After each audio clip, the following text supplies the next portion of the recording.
everybody. Welcome back to Wind Down Wednesday. It has been a minute. Go ahead and grab what you need to get comfortable and cozy this very chilly Wednesday evening. I'll see you back here in about 30 seconds.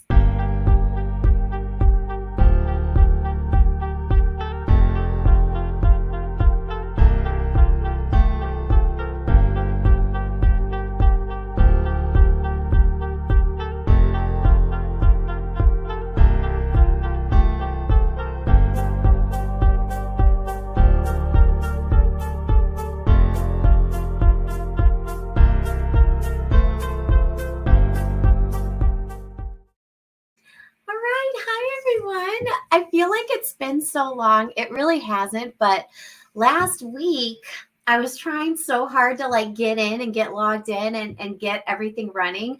And you know that moment, as an educator, when the tech just glitches and you're just it's the worst feeling. Have you ever cried over technology? And maybe you haven't. And if you haven't, that's great. But I have. Last week was one of those times. I was traveling, and it was actually really exciting. I was so excited. Last week was a super busy week.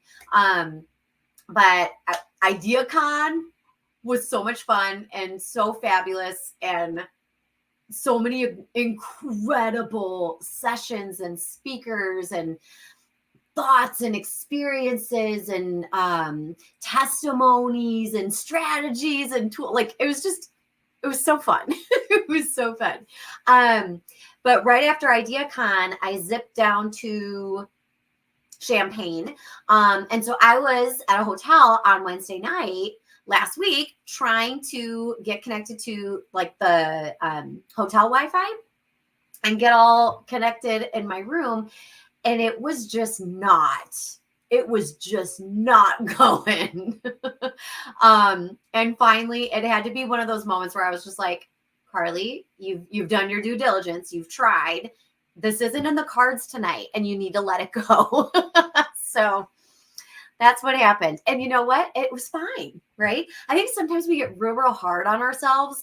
I'm the worst. We're so good at showing grace to others and showing forgiveness to others and hey, no big deal, friend. Don't even worry about it. But we're so hard on ourselves. And I was so I felt so guilty about it. I don't know. I have guilt issues. I feel guilty about everything, you guys, every single thing. So if you're like me, let's hang out. But the conference I was at in Champaign was wonderful. It was, oh goodness, I don't want to get this wrong. IAASE. And I don't know the full acronym, but it was Illinois Administrators of Student Services Association, something like that. Please forgive me. I don't know the full thing. But it was wonderful. And I was able to meet some great folks and have some great dialogues and conversations. And I got to meet Jimmy Casas. I was so excited. I have been following his work and reading his books forever. And he's just phenomenal. And so if you ever get a chance to hear him speak, he was fantastic. He was the keynote on Thursday morning. So I was really excited to see and learn from him and just get inspired and rejuvenated. Yeah, it was phenomenal. And then Friday of last week was ITB. So that's the Illinois TESOL. And that conference was phenomenal. The keynote was Charles Williams. So good. So good. And if you saw me on social media, I was tweeting mic drop moment after mic drop moment. Just so good, so powerful, wonderful. And definitely recommend his work, his book. Excellent. So last week was super busy. This week is also very busy. And so you'll forgive me. I totally scooched over my camera because my office, my little home office here is a complete mess. Oh, my Great Dane says hello. Hi, bud. How are you? Oh, thank you. Yeah, remember 2 weeks ago, he jumped in my lap. I hope he doesn't do that today. But he says hello and happy Wednesday to you all. Yeah, I literally have piles of like boxes of materials. So he's probably you'll probably hear a boom here in the next few minutes, I'm sure. There it is. There it is. He's knocking over the piles. It is a complete disaster zone in here. And you know what? That's okay. I'm going to show myself some grace. Sir, maybe don't do this right now. He's like, no, we're doing this right now. Oh, goodness. He's funny. He thinks he's a little tiny dog. He thinks he can fit into like small places, and then he gets stuck. And then I have to try to lift him. I can't pick up this dog. He weighs almost as much as I do. Anyway, very excited to hang out with y'all tonight. Other quick announcements. We do have our IRC job fair that is happening on March 9th. So like pretty soon, not this weekend, but the following weekend. Can you believe Friday is March? We're almost through February. That's crazy. And tomorrow's like that little bonus day. It's a leap year. If you are doing something cool with your students tomorrow, let us know in the comments because this is special, right? We only get this day once every 4 years. I'll never forget, I was pregnant a million years ago, it feels like. And I was panicked because I thought my son was going to be born on leap day. He wasn't. He was born on the 23rd. But yeah, I was like, oh my goodness. Oh my goodness. Why? I don't know why I was so worried about that. It's not it's not bad.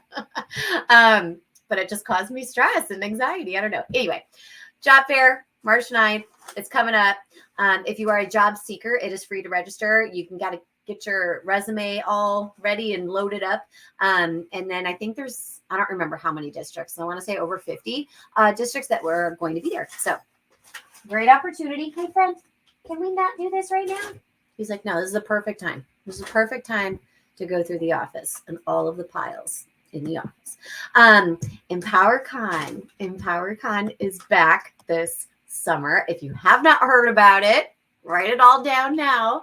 Registration is opening soon. I want to say Friday or like maybe one day next week, but registration is opening soon. And we'll post it on socials when it goes live. But I don't want you to miss out on it. We're doing 3 different days this year. We're doing July 9th, July 16th, July 23rd. You see it all in the little blurb underneath here. We've got 3 different locations. It's going to be fun. It's free. You register, you sign up for yourself, or you bring some teammates. It's going to be great. We're going to have a good time. And it's summertime. So like the vibe is a little more like fun. So anyway, make sure you save the date, grab a friend and join us on one of the dates. My other announcement, of course, is that At Alicia's series is absolutely incredible. And this series right now is centered on supporting our students who are duly identified, right? Like multilingual, and also have IEPs. Hi, Cooper, friends, can you not do that? He's like, no, I should do that. So all the information is available on our website. So make sure you find it all there. But tonight's topic. So this is not a new topic. I will say right off the bat, this is not a new topic. What is it that you're looking for? What do you want to find? You want to find containers? He's got the biggest face, you guys. I don't know. He's like really harping on something. This is very indicative of my life right now. Anyway, this is not a new topic, and I know it's been talked about in lots of different capacities, but this has come up. I can't tell you, in almost every single workshop that I've done, either at a conference or in a district, we have been kind of sharing different thoughts and ideas and experiences related to our students' names, or even our names, or the names of our families that we serve. And so I was like, you know what, I'm gonna sit down and we're gonna revisit this as a community here in this platform, because it is so important and it is something that we talk about. But I want to say, like, it needs. It needs ongoing dialogue, right? We can't stop having this conversation. So number one, we know that our names matter. We know that the way we say our names matters, right? But I will also say, like, as I'm in different districts and having conversations with teachers and staff members, I'm like scared to look at what's happening behind me, to be completely honest. Hey, Cooper, why don't you go see other doggies in the house. Do you want to go see other doggies? Yeah, go see other doggies. Go see. It worked. I think it worked. I'm sure we'll be back in 2 minutes. Anyway, so again, not a new topic, right? Not a new topic. But this is something that we do need to revisit several times, because when we say, right, that pronouncing our students' names correctly, that's important. But when we position that first initial statement to students, it feels very like, yeah, like, go ahead and correct me. I want you to teach it to me and like correct me until I get it right. That's a good thing to do. And I was like, keep saying that. But I will also tell you that in some students' cultures or just their personalities, they're not going to correct a teacher because it's not like socially acceptable, or like it's not a norm that they have in their family and or their culture, like to correct an adult, much less a teacher. And so they might say like, okay, no, but it's fine. Just call me this. So we want to make sure that we revisit the conversation in a very informal, small moment type of way, like 6, 8, 12 weeks out, right? So we stress this a lot at the very beginning of the school year or the beginning of a semester or trimester when we have like a new student group. Tell us your name, tell us about you, da-da-da-da. And then we go around, right? And we each practice saying each other's names, and that's great. But if we don't catch it in those first few weeks, whatever we think we have sticks. And then we never revisit it later. And so that name, that mispronunciation of a name sticks, or it has the possibility, right, of sticking incorrectly. And so if we're able to say like 6, 8, 12 weeks out, if we put it in your calendar, your teacher planner, your Google Calendar, whatever drives you, mine is my Google Calendar. I need it in there. But put it in to revisit it so that we can say like, well, let's just do a quick little temperature check. How are we doing? This is important for us to revisit. And then like, again, have everyone go around, or like small groups or individually, whatever you want to do, and just say, is it this? Am I saying it right? Because when you allow that time to elapse, you find that, right, students, especially our newcomer students, will have time to see how other students interact with you as the teacher. And if they are correcting you at any point, and what your reaction is, or what the teacher's reaction is when they are corrected by a student.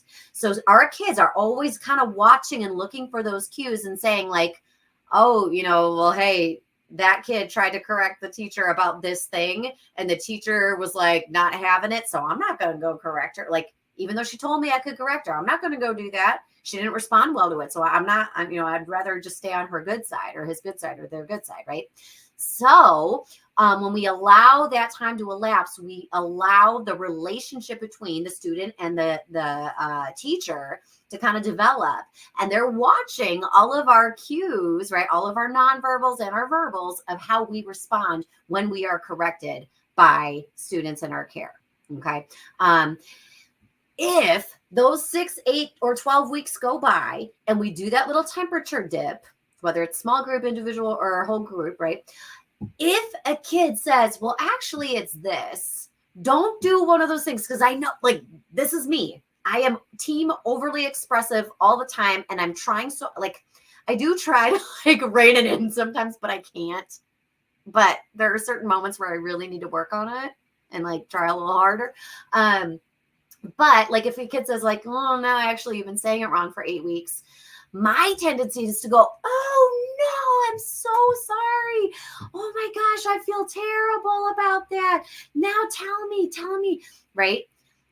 You don't want to do that in this moment though, because you want to be like, oh, you want to normalize that moment of like getting feedback from a kid. Like, hey, actually it's wrong. You say, oh, it's wrong. Oh, my bad. I'm so sorry. What is it? It's this. Okay. And we try it a few times and then we move on real quick. We don't make it a big old thing, because now that student who maybe was a little hesitant to offer that correction and let all these weeks go by, right? And now they're like, well, it's fine. I'll finally go ahead and say it since she's bringing it up again. We don't want that student to feel like, oh no, I made this teacher feel guilty or shameful about that, right? Or now she's causing all this like undue attention to this this moment. So that's an important thing to just note, right? So some of our students are not going to feel comfortable correcting us, right? And then when they do, we just want to take it in. Thank you. I apologize.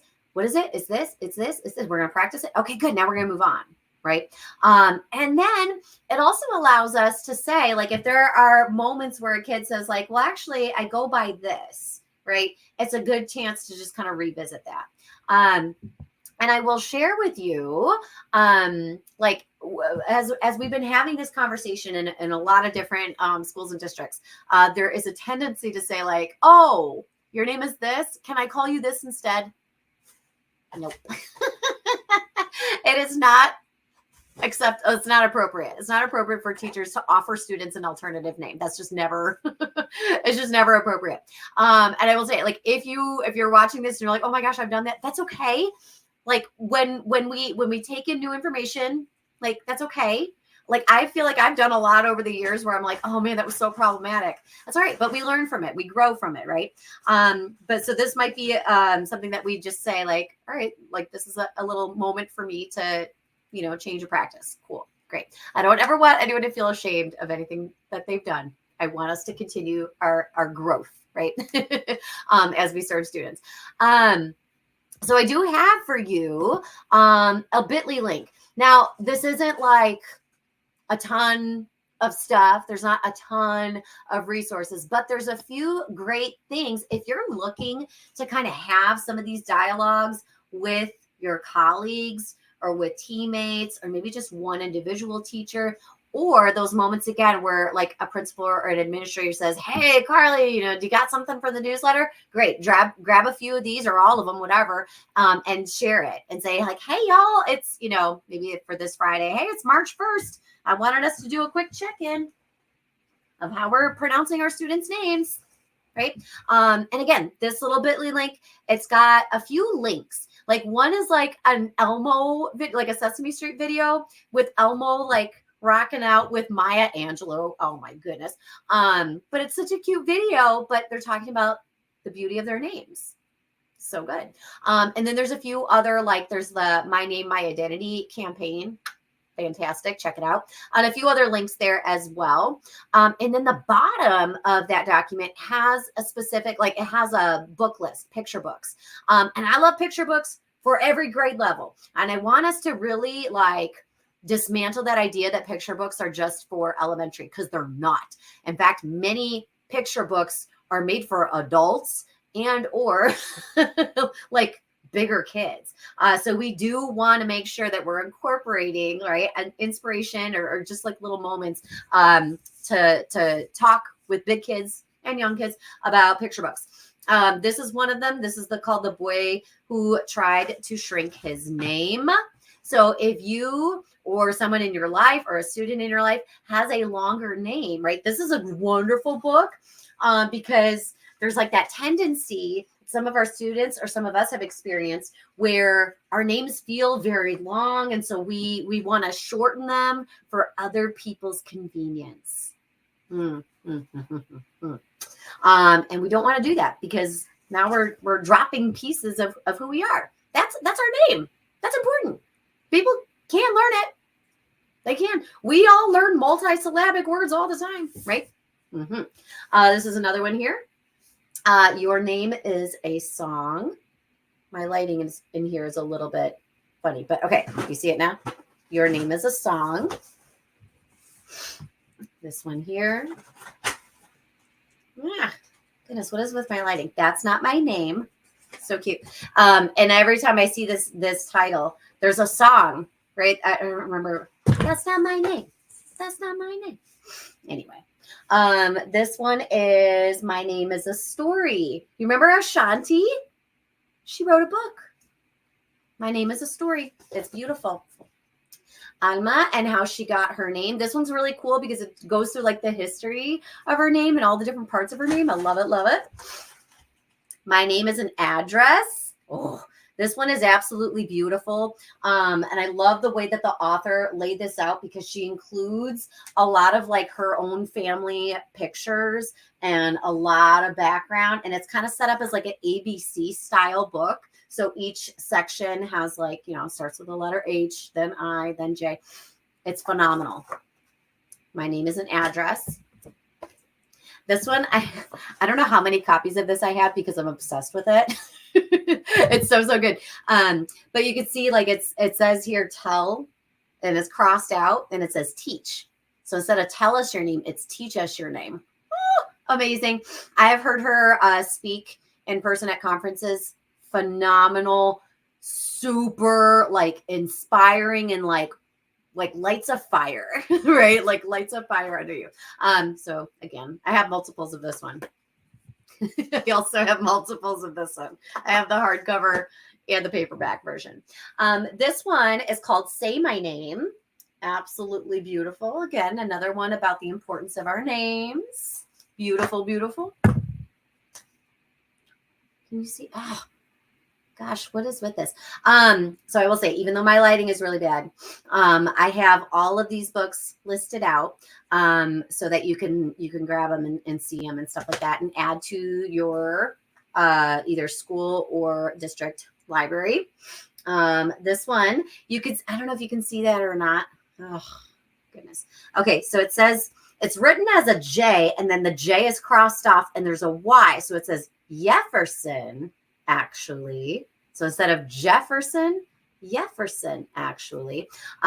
So all of these books are listed out in that bit.ly link that's kind of scrolling below, so you can check it all out. But if you are watching live with us this evening, please share it. Like if you have a great book or a resource or a website or anything at all that's related to this. Again, this is something we often talk about at the beginning of the school year, at the beginning of a semester, and then we don't revisit it. The revisiting it is important for our students, but it's also important to reinforce these ideas and keep having these conversations with our staff.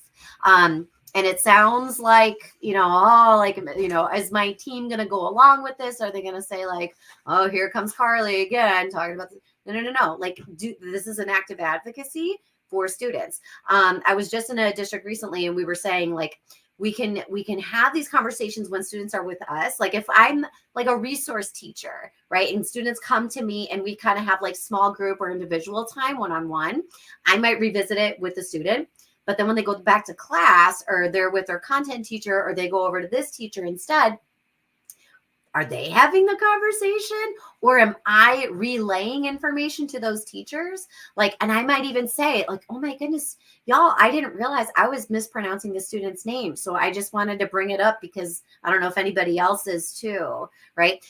Or when we have those dialogues with students, say like, don't forget, you can also correct other adults. If they don't feel comfortable, you can offer them like, would you like me to share this information with you or for you? Because again, depending on the student's comfort and relationship with the teacher or with the peers in those classes, that can influence, right, their confidence level of kind of bringing this up, especially if their teacher is not sitting down and saying, hey, let's all revisit this. Let's see how we're doing, right? So if you have thoughts, ideas, reflections, comments, anything at all, please add it to our comments here tonight so that we can continue to learn and grow with each other. Again, if you have other resources or tools, share that in the comments too. I can add it to the document with a credit to you. And we can kind of keep growing and going. And I also want to give a quick shout out to everybody who came today to the IRC office in Arlington Heights. We had a lot of fun. Michelle and I love Michelle. And we were posting photos on our socials today too.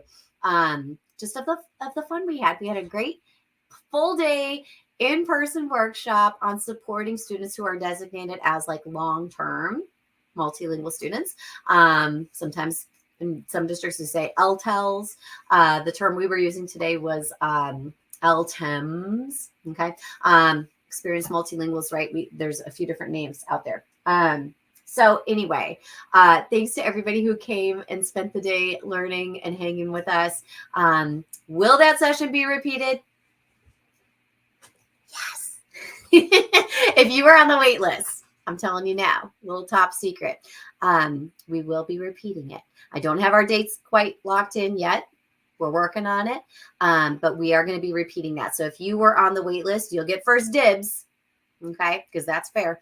But more to come. You'll see all the details on our socials soon. And then again, make sure that you guys stay tuned for more information about ImpoundCon. All right, y'all.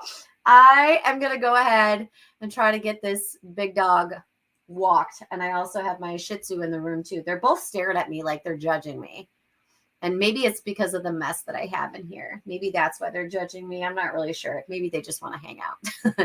I have a lot more work to do tonight, so I'm going to get off here, take care of these doggies. But thanks for hanging out with me tonight. And I'll talk to y'all soon.